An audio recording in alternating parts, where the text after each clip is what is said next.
Bonjour tout le monde, bonjour frères et sœurs. Soyez en tout cas les bienvenus sur MVE TV. Et en tout cas, on va essayer de partager ce que le Seigneur nous a mis à cœur de partager. Donc, je ne suis pas seul, je suis en compagnie de mon épouse. Bonjour, je suis la sœur Marine. Amen, que le Seigneur soit béni. Et avant toute chose, on veut placer ce moment devant le Seigneur pour qu'il nous dirige en toutes choses. Seigneur Père Adonai, notre Elohim, Seigneur, nous voulons te prier, te remercier pour cette grâce que tu nous accordes encore, Seigneur Père, de partager avec notre famille en Machia. Seigneur Père, tu nous fais grâce encore de pouvoir vivre, de pouvoir partager, Seigneur, ce que tu fais dans nos vies, Seigneur, et nous voulons être conduits par toi. Nous prions, Seigneur, que tout soit fait pour ta gloire, Seigneur, et pour l'édification de ton corps, Adonai. Amen. Amen. Donc voilà, frères et sœurs, avec mon épouse, on a à cœur de parler autour du couple et partager en fait aussi nos expériences, parfois aussi un peu nos échecs, nos erreurs en fait, mais autour de la parole bien sûr. Et c'est vrai que le mariage c'est quelque chose de merveilleux et deux personnes qui s'unissent en tout cas pour former une famille, pour aussi en fait être à la gloire du Seigneur. Mais vous savez, quand on démarre sans le Seigneur, c'est aussi quelque chose en fait. Et on va voir l'appui de la parole en fait dans Genèse chapitre 2 pour commencer. Genèse au chapitre 2. Ce sont des paroles qu'on a lues peut-être plusieurs fois ou peut-être pour la première fois qu'on va découvrir. Genèse chapitre 2, il s'agit bien sûr de la création de l'être humain. Et j'aimerais parler justement à travers ces versets-là du côté de l'aspect du mariage, du couple. Et voilà, on se laisse conduire.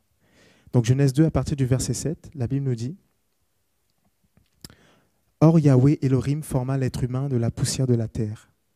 Il souffla dans ses narines le souffle de vie, et l'être humain devint une âme vivante.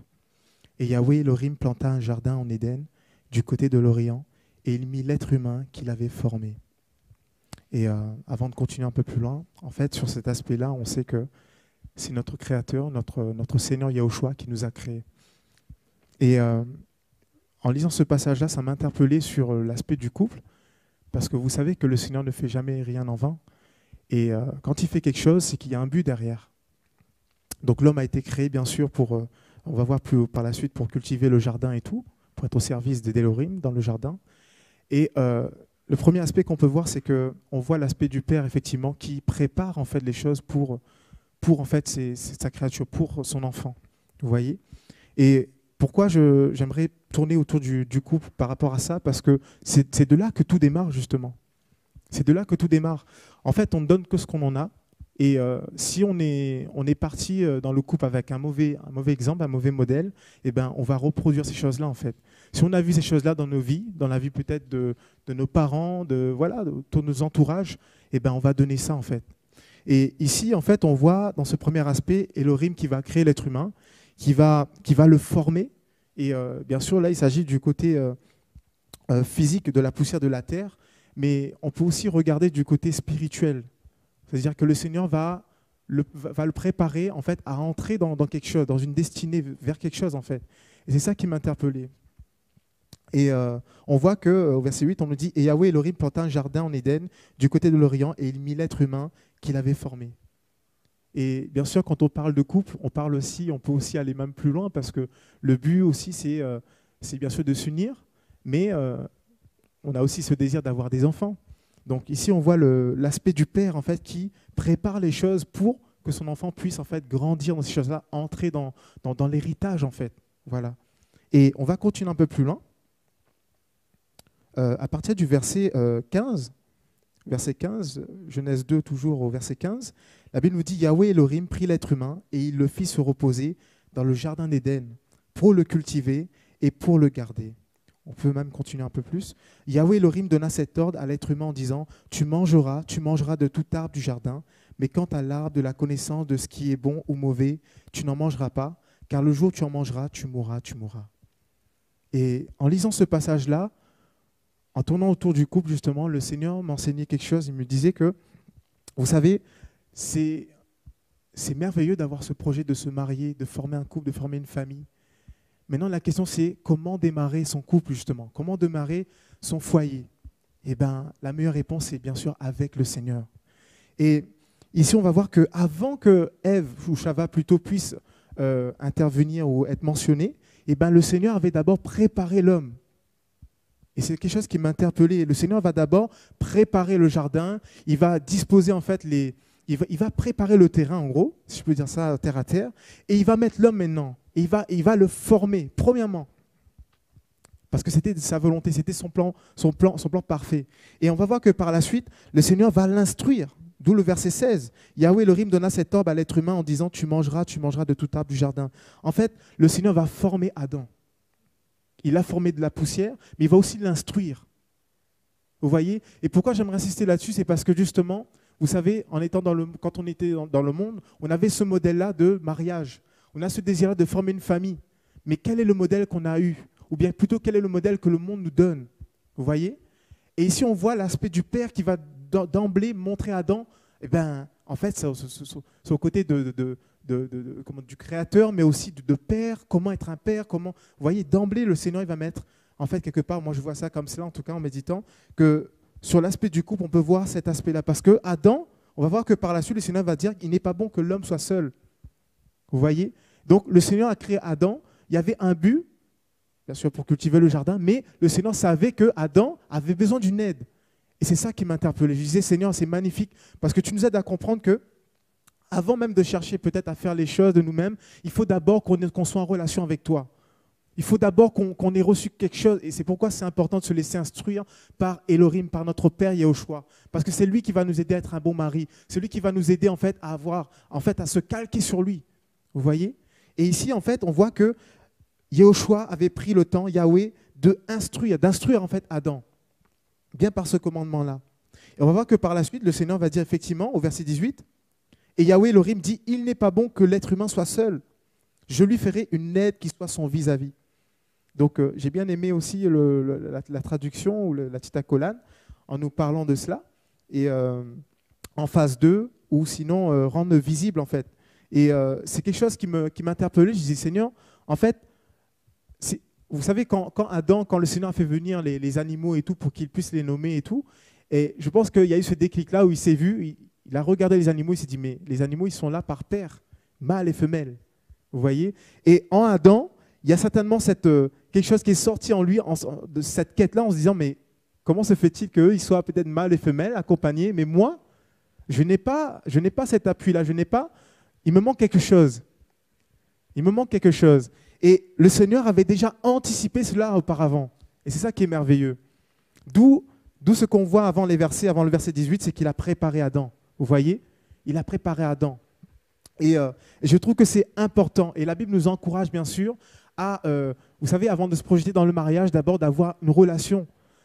C'est important, mon frère, par exemple, pour les maris, de s'attacher au Seigneur, d'avoir une relation premièrement avant de s'engager dans des choses comme ça. Pourquoi? Parce que, en fait, dans ce monde, comme je disais, on n'a pas de modèle. Le monde est rempli de corruption. Alors, qui peut nous aider à être ferme, à tenir ferme dans le mariage, à aimer notre épouse comme il se doit, à honorer notre épouse ou notre mari? Il n'y a que le Seigneur. Et c'est pourquoi je vais vraiment encourager, on est un jeune couple et on a fait beaucoup d'erreurs, mais voilà, à travers les conseils aussi des uns des autres, c'est important. À travers les enseignements, c'est aussi important. Et le Seigneur nous éduque et il nous montre ce qu'il faut en fait pour pouvoir demeurer, pour pouvoir être un bon mari, pour pouvoir être un bon époux. Et il nous a montré ça, notre Seigneur Yahushua. Et c'est magnifique. Vous voyez donc au verset 18, le Seigneur met ça en lumière, qu'il n'est pas bon que l'être humain soit seul. Je lui ferai une aide qui soit son vis-à-vis. Et j'aime bien dans ce terme-là de rendre visible en fait. Ça veut dire que Ève était cachée, Chava était cachée en Adam. Et c'est le Seigneur qui va mettre en lumière en fait cette aide-là en fait qu'il avait besoin. Vous voyez? Et c'est magnifique, je trouve ça vraiment magnifique parce qu'on a besoin de réaliser que c'est Yahushua qui a la tête, qui est le père des familles, qui est le chef des familles, qui est celui qui nous a bâtis. Et c'est très important de réaliser cela. Et dans ce monde, quand on parle de mariage, les gens souvent se disent mais pourquoi se marier? Parce qu'en général, voilà, on se marie et puis ça ne dure pas en fait. En général, ça pas. Et ce n'est pas étonnant, frères et sœurs. Ce n'est pas étonnant parce que le Seigneur n'est pas à la base du couple. Et c'est quelque chose d'important de comprendre que on a besoin de notre Seigneur, on a besoin de son éducation. Et c'est vraiment ce qui m'a interpellé. Et on va voir par la suite, au verset 22, un peu plus loin, à partir du verset 21, on peut prendre aussi.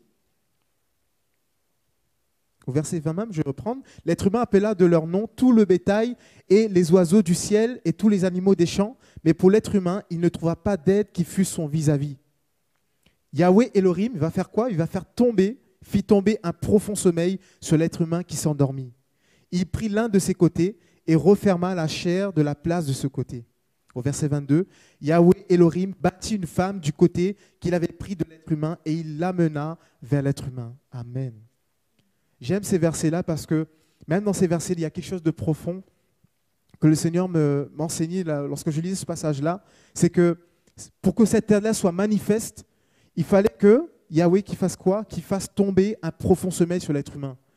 Et bien sûr, là, on peut voir ça d'un côté littéral ou d'un côté terre à terre, mais revenons toujours sur le côté spirituel, parce que c'est là où le Seigneur veut d'abord nous bâtir.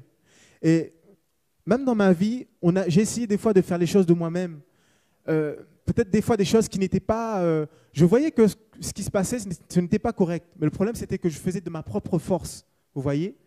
Et j'ai compris quelque chose, c'est que le Seigneur, il veut en fait qu'on laisse tout, qu'on lui laisse toute la place. Toute la place. Même si mon frère, parfois tu as raison, même si des fois, ma soeur, tu as raison, mais dans le couple, il faut savoir en fait laisser la place au Seigneur. Et je vous assure, c'est tellement merveilleux. Quand on laisse le Seigneur nous bâtir, quand on laisse le Seigneur bâtir peut-être notre épouse ou notre époux, parce que frère, nous avons cette chair-là qui est là. Et tous les jours, c'est un combat. C'est-à-dire qu'on doit lutter, on doit veiller, vous voyez. Et parfois, on peut même être orgueilleux, on peut même avoir cet égo-là, où quelqu'un nous fait une remarque, notre épouse nous fait une remarque, ou l'époux, et vite on prend, en fait, on commence à mal le prendre. Parfois, ça peut être un bon conseil, ça peut être aussi un bon conseil, vous voyez. Et c'est pour cela qu'on a besoin de laisser les choses, de laisser le Seigneur diriger notre couple. Et c'est vraiment ce qui m'a interpellé ici, c'est que pour que la femme vraiment puisse entrer dans cette phase-là, d'être son aide, il fallait que d'abord Adam s'efface. Il fallait qu'Adam soit endormi. Et j'ai remarqué que dans mes expériences passées, lorsque des fois ça n'allait pas avec ma femme, on était dans les querelles, dans les disputes et tout, parce qu'en fait, on ne voulait pas lâcher le mot, on ne voulait pas lâcher l'affaire, on voulait faire de nous-mêmes, on ne voulait pas lâcher. Et le Seigneur, à un moment donné, me disait, Mathias, lâche, laisse-moi agir, laisse-moi faire. Et c'est quelque chose d'incroyable quand on laisse le Seigneur faire. Frère, ce qui pour nous est une montagne, pour le Seigneur, ce n'est que néant, ce n'est vraiment que poussière. La chose qui pour toi est compliquée, mon frère, ma soeur, dans ton foyer, je ne sais pas ce que tu traverses avec ta femme. Peut-être qu'il y a des incompréhensions, peut-être qu'il y a des choses que tu essaies d'en parler, mais tu te sens incompris, frère. Mais le Seigneur, il sait comment parler au cœur de ta femme. Il sait comment parler au cœur de ton mari, mon frère, ma soeur. Ma soeur. Le Seigneur, il est là. Et c'est lui qui nous a créés. Et j'aime bien ce verset 22. Le verset 21, le verset 22, il fallait que Adam soit endormi, soit dans le sommeil, pour que cette aide-là soit mise en lumière. Mais encore une fois, le verset 22 nous dit que c'est Yahweh Elohim qui bâtissait cette femme-là. Vous voyez? Et c'est un peu l'image, en fait, aussi dans notre couple de mourir à soi-même. Et que nous, en tant que mari aussi, on doit apprendre à s'effacer. Malgré nos capacités, des fois, les choses qu'on a acquis. Mais le Seigneur, vous savez, le Seigneur a son humour. Il nous brise. Il nous apprend, en fait, à supporter. Il nous apprend aussi à pardonner. Il nous apprend aussi à aimer. Vous voyez? Et c'est quelque chose qui m'a beaucoup interpellé, le verset 22 surtout. Et c'est des choses que l'on vit aussi et que j'ai compris. Je dis, Seigneur, c'est vrai qu'on a besoin de s'effacer. Vous voyez? Le Seigneur, il est celui qui bâtit les vies. Il est le Père des familles. Il est l'auteur des familles. Il est l'auteur de la vie. Alors, qui mieux que lui peut nous enseigner, frères et sœurs, sincèrement? Qui mieux que lui peut nous aider dans nos incompréhensions, dans nos manquements, dans nos faiblesses? N'est-ce pas notre Elohim, n'est-ce pas Yahushua lui-même qui nous a créés? J'aime bien des fois donner cet exemple-là, c'est que, vous savez, quand on regarde les Airbus, les personnes qui font des avions, mais vous voyez la technologie qu'il y a dedans, c'est tellement complexe, c'est tellement impressionnant. Et je suis sûr que, tout comme moi, vous pouvez témoigner à quel point le cœur de l'homme est tellement profond, à quel point le cœur de l'homme est tellement... Il y a un mal dedans qui réside là-dedans et que sans le Seigneur, frères et sœurs, c'est impossible. C'est impossible de réussir. Même dans le mariage, dans le foyer, on peut se dire des fois, peut-être qu'on a des familles dans le monde, peut-être ça fait 40 ans qu'ils sont ensemble, Mais est-ce qu'on peut dire que ces personnes-là ont un modèle de vie qui se calque sur le Seigneur? Malgré que ça fait peut-être 40 ans, on a l'impression que tout va bien et tout, mais est-ce qu'on peut dire peut-être, si on creuse profondément, que ces personnes-là, ils ont le modèle parfait, ils ont ce modèle-là qui les aide à se tenir? Car peut-être ils sont ensemble, mais peut-être que derrière aussi, il y a peut-être de l'infidélité, peut-être qu'il y a des actes qui sont posés derrière, que les gens ne voient pas forcément, mais le Seigneur sait toute chose. D'où l'importance, frères et sœurs, d'avoir Yahushua et de l'initier, de vraiment laisser la place première en fait, dans notre vie, dans notre couple. Voilà la pensée que je voulais nous partager. Et voilà, donc je ne sais pas si ma femme elle a quelque chose à rajouter. Amen. J'aimerais rebondir sur ce que tu dis, que la famille, c'est le Seigneur d'abord qui le crée en fait. Et parce que comment dire ça, j'ai eu un passage à cœur qui nous expliquait en fait comment vivre en fait cette vie de couple, cette vie de famille. Et à un moment donné, je me dis, mais Seigneur, je veux vivre ça, mais quelle est la solution? Et c'est un passage que j'aimerais qu'on prenne justement Amen. dans Romains 12.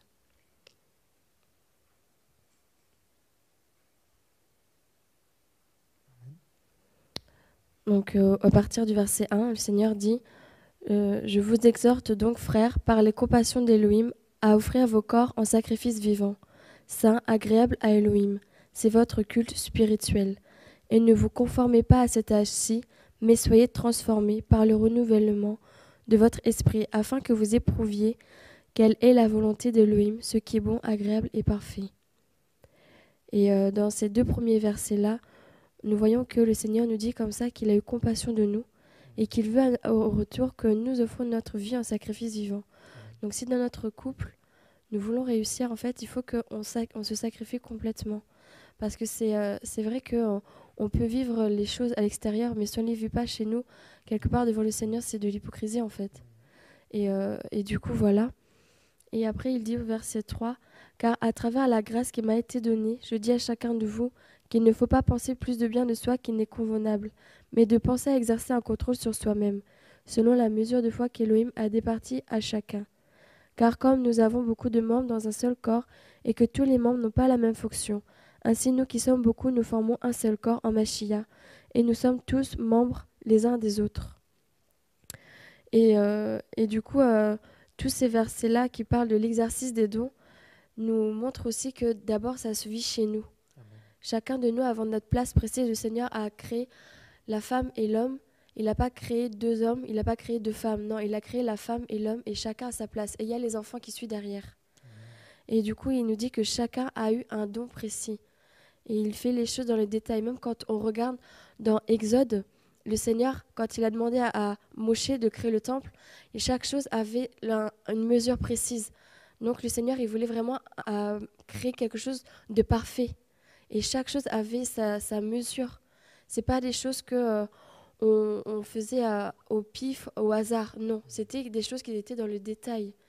Et quand le Seigneur, il savait toutes choses en fait. Et du coup, après... quand je pensais à ça, je me disais, Seigneur, c'est vrai, même à travers la création entière, on ne se rend pas compte quelle aile nous servons en fait. On regarde à travers le monde entier, il y a des endroits où on ne peut pas visiter. Pourquoi ? Parce que l'homme a toujours cette notion-là de salir les choses. Alors que le Seigneur a créé les choses parfaites, l'homme vient le salir. Il y a des endroits où l'homme ne peut pas aller. Et pourtant, ce sont des endroits qui sont magnifiques, qui sont merveilleux. Et du coup, voilà, c'est pour dire que le Seigneur, il fait les choses parfaitement. Donc la place de l'homme, c'est l'homme. La place de la femme, c'est la femme. Et du coup, après, le Seigneur, il dit, c'est Paul qui dit au verset 9, que l'amour soit sincère. Ayez en horreur le mal. Attachez-vous à ce qui est bon. Quant à l'amour fraternel, ayez de la tendresse les uns pour les autres. Quant à l'honneur, soyez les premiers à le rendre aux autres. Ne soyez pas paresseux à vous employer pour autrui. Soyez bouillants de chaleur de l'esprit, étant les esclaves du Seigneur. Soyez joyeux dans l'espérance, patient dans la tribulation, persévérant dans la prière. Prenez part aux besoins des saints. Empressez-vous à exercer l'hospitalité. Bénissez ceux qui vous persécutent. Bénissez et ne maudissez pas.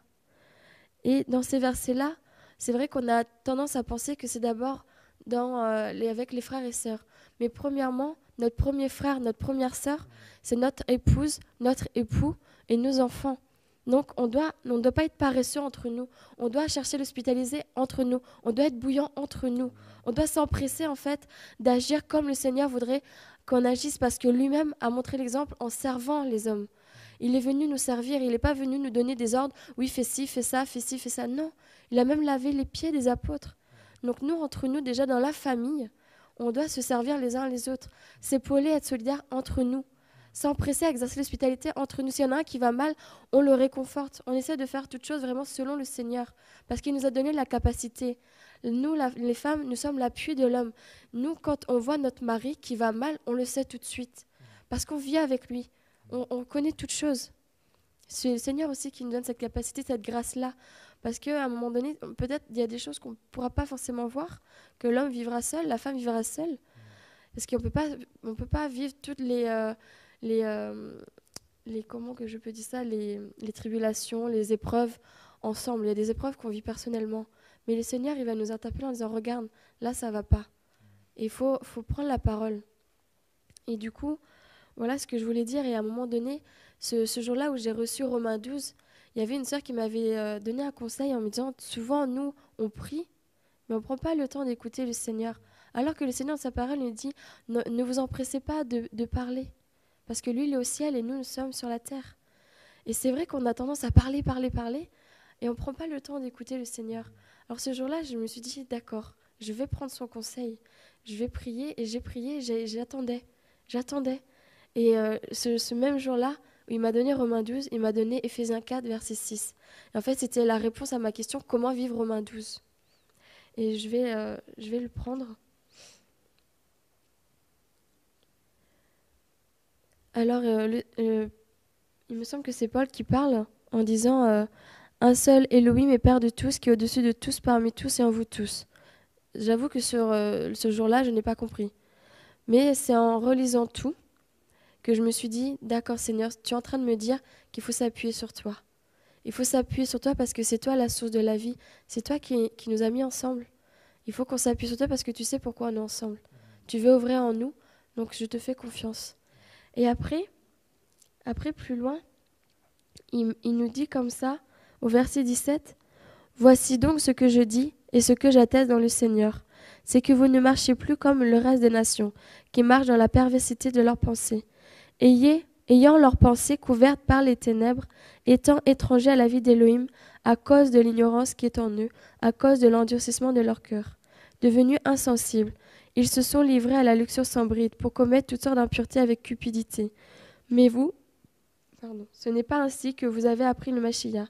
Si toutefois vous l'avez entendu et avez été instruit par lui, conformément à la vérité qui est en Yahushua, à vous dépouiller pour ce qui est de votre conduite précédente, du vieil homme qui se corrompt selon les désirs de la séduction, à vous laisser renouveler par l'esprit dans votre pensée, et à vous revêtir du nouvel homme, créé selon Elohim dans la justice, et la sainteté, et la vérité.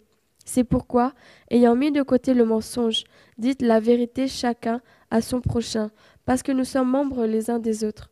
Soyez en colère et ne péchez pas, que le soleil ne se couche pas sur votre indignation.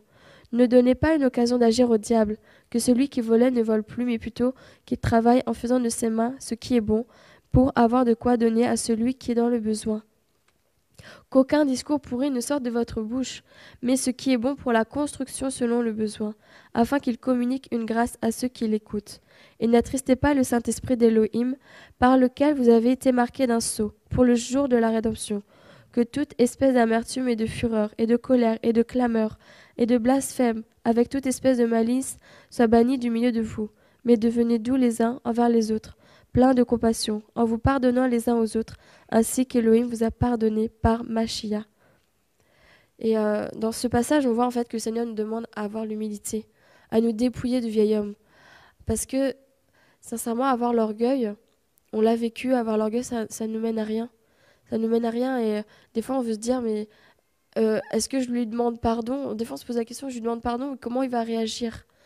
Mais en fait, ça, c'est l'ennemi qui met des pensées comme ça. Et dès le moment où on dit pardon à la personne, tout de suite, on voit que la personne nous dit bah, c'est pas grave, on passe à autre chose. Et c'est merveilleux, en fait. nous dépouiller. Et il y a même dans le Proverbe 31, il y a un verset qui dit comme ça que la femme fait du bien à son mari tous les jours. Et quand j'ai lu ce passage, je me suis dit, Seigneur, est-ce que je fais du bien à mon mari tous les jours? Est-ce que tous les jours je l'aime vraiment comme toi tu veux que je l'aime? Et pour arriver à cela, il faut se laisser restaurer par le Seigneur. Parce qu'il restaure notre âme. Et après, il nous emmène dans les sentiers de la justice. Et c'est quelque chose qui est très très beau avec le Seigneur de vivre ça. C'est vrai que tous les jours, ce n'est pas parfait, mais on apprend de nos échecs. Parce que le Seigneur nous pardonne tout le temps. Et je ne pense pas qu'il va se lasser de nous pardonner. Parce qu'il est bon et il veut nous sauver. Wow, c'est magnifique. C'est magnifique quand on réalise vraiment tout cela. Waouh, on a besoin, frères et sœurs, du Seigneur. Et surtout, vous savez, je pense surtout lorsque on commence en fait notre vie commune, par exemple avec notre épouse ou la femme envers son mari et tout. C'est là aussi où en fait on démarre quelque chose de nouveau. C'est-à-dire que d'où l'importance auparavant de, vous savez ce que dans Ecclésiaste il est dit, non pas Ecclésiaste, Cantique des Cantiques, je crois, quand on nous parle de un frère, mon ami et tout ça, et ben personnellement avec mon épouse on peut l'affirmer, on n'a pas vécu ces choses-là, vous voyez. Et au jour d'aujourd'hui, avec la parole, sinon on se dit Seigneur, mais c'est vrai qu'on est passé à côté de quelque chose, pardon. Le Seigneur nous a rattrapés, bien sûr, mais je vais dire que, frères et sœurs, nous qui entendons cette parole-là, nous qui aujourd'hui avons cette grâce-là d'entendre cette parole, de nous préparer, laissez le Seigneur vous conduire. Je vous assure, vous allez éviter beaucoup de dégâts. Beaucoup de dégâts. Je vous le garantis, vous allez éviter beaucoup de dégâts parce que justement, effectivement, on a besoin du Seigneur comme modèle. Il y avait juste aussi une pensée qui me venait à l'esprit. C'est dans Ecclésiaste au chapitre 4, si on peut le prendre. Ecclésiaste au chapitre 4, si je ne me trompe pas. Voilà. À partir du verset 9, donc on nous dit « Deux valent mieux qu'un, car ils ont un meilleur salaire de leur labeur. Pardon. Car si l'un des deux tombe, l'autre relèvera son compagnon. Mais malheur à celui qui est seul.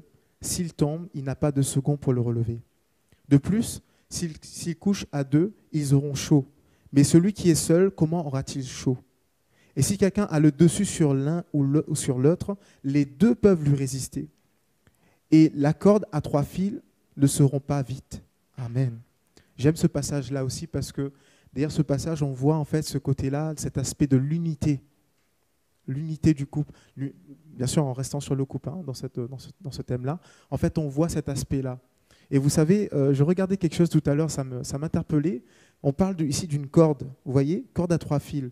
Si vous prenez un fil, vous le laissez à part comme ça, vous allez peut-être porter quelque chose de pas forcément lourd, ça va résister, vous voyez. Mais mettez, je ne sais pas moi, essayez de tracter quelque chose d'assez lourd, une voiture, bon, là je vais vraiment dans quelque chose d'assez grand, mais vous comprenez un petit peu ce que j'essaie de dire. En fait, c'est que quand on est seul, eh ben effectivement, on est vulnérable. Voilà, on est vulnérable, on est faible, on peut vraiment, on peut vite passer à côté, quoi. Mais le Seigneur ici il nous parle il nous donne cet exemple-là de la corde. Vous voyez, cette corde-là, à 3 fils ne sauront pas. Et j'aime bien en fait garder cette image-là dans mon couple, c'est-à-dire le Seigneur, en tant que, par exemple, le premier fil, moi et ma femme. Vous voyez? Et c'est incroyable, quand on regarde même une corde hein, de façon naturelle, on voit que la corde, elle est tressée. Vous voyez? Ils sont liés entre eux, en fait. Et c'est ce que le Seigneur nous demande, en fait, d'être dans notre couple, en fait. Il y a quelque chose que je constatais, je dis, Seigneur, mais c'est vrai que sans toi, on ne peut pas pardonner, par exemple. Ce n'est pas de notre nature, par exemple, de notre nature charnelle, de pardonner à quelqu'un. Quelqu'un qui nous fait du mal, eh ben, on va éprouver un certain sentiment. Si on n'a pas l'amour du Seigneur, comment pourra-t-on pardonner? Vous voyez? Ce qui nous montre que ce qui est important, c'est d'abord d'être connecté au Seigneur. Sincèrement, si moi je suis connecté à mon Seigneur, à mon roi, et que ma femme aussi est en relation avec son Seigneur, et qu'on a le même Seigneur, je suis convaincu que cela est possible. Malgré nos imperfections, cela est possible. Parce que si mon père va m'enseigner quelque chose, il va me montrer comment faire. Mais ce qu'il m'enseigne aussi, il peut aussi enseigner à ma femme.